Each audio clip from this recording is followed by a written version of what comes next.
টাঙ্গাইলে ঈদ আনন্দকে বাড়িয়ে দিতে গ্রাম বাংলার ঐতিহ্যবাহী ঘোড়াদৌড় ও গাছ বেয়ে ওঠার প্রতিযোগিতা অনুষ্ঠিত হয়েছে। একই সঙ্গে হাড়ি ভাঙা, দড়ি লাফ, গুপ্তধন উদ্ধার, লং জাম্প ও সাইকেল প্রতিযোগিতাও হয়। খেলা দেখার জন্য আসছে এখানে, যে গ্রাম বাংলার যে স্পোর্ট খেলাগুলো এগুলো অনেক সুন্দর লাগতেছে, বাট অনেক অনেক ভালো লাগতেছে। দৌড় খেলা দেখছি, সাইকেল খেলা দেখছি, তারপর হচ্ছে আপনার মোটর সাইকেল, আপনার হচ্ছে ফুটবল খেলা, মানে সবই দেখছি আর কি। এই দড়ি লাফ, তারপরে দৌড়, মেয়েদের দৌড়, ছেলেদের দৌড় খেলা, তারপর সাইকেল খেলা, মোটর সাইকেল খেলা, আরো মোরগ খেলা ছেলেদের, ইত্যাদি আর কি। ঈদের দ্বিতীয় দিন রোববার বিকেলে টাঙ্গাইল সদর উপজেলার বড় বেলতা সরকারি প্রাথমিক বিদ্যালয়ে এর প্রতিযোগিতা হয়েছে। এর আয়োজন করে বড় বেলতা সমাজ উন্নয়ন যুব সংঘ। ঈদুল আজহার পক্ষে সাইকেল খেলা, বাইক খেলা, দড়ি লাফ খেলা, তারপর ইত্যাদি খেলা অনেক ভালো লাগলো।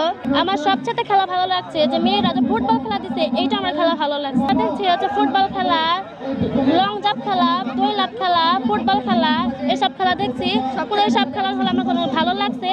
কোনো প্রতি বছর আমরা কোরবানিদের পর এইসব খেলা দেখতে চাই।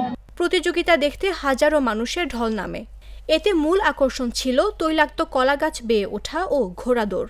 এছাড়া যেমন খুশি তেমন সাজও প্রতিযোগিতা হয়। পবিত্র ঈদুল আজহা উপলক্ষে যে ক্রীড়া প্রতিযোগিতা অনুষ্ঠানের আয়োজন করা হয়েছে, তো এটা একটা ঐতিহ্যবাহী খেলা। কারণ কি যে একটা মানুষ সবসময় বিনোদন পায় না, তবে ঈদ কেন্দ্রিক এই বিনোদন পেয়ে সাধারণ জনগণ খুবই উৎফুল্ল।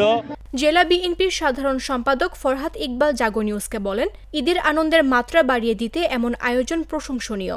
জনাব দেশনায়ক তারেক রহমানের নির্দেশে আমরা বিভিন্ন জায়গায় এই যে ঈদুল আজহা উপলক্ষে খেলাধুলার আয়োজন করেছি। তার ওই ধারাবাহিকতা আজকে বড় বেলতা মধ্যপাড়ায় খেলা।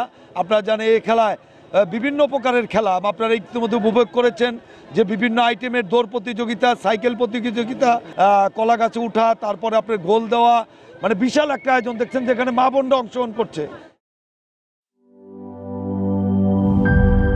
সিল্কোর সিল্ক অ্যান্ড শাইন, যাতে আছে আর্গান অয়েল ও ওট প্রোটিনের গুডনেস, যা আপনার চুলকে রাখে হেলদি অ্যান্ড শাইনিং।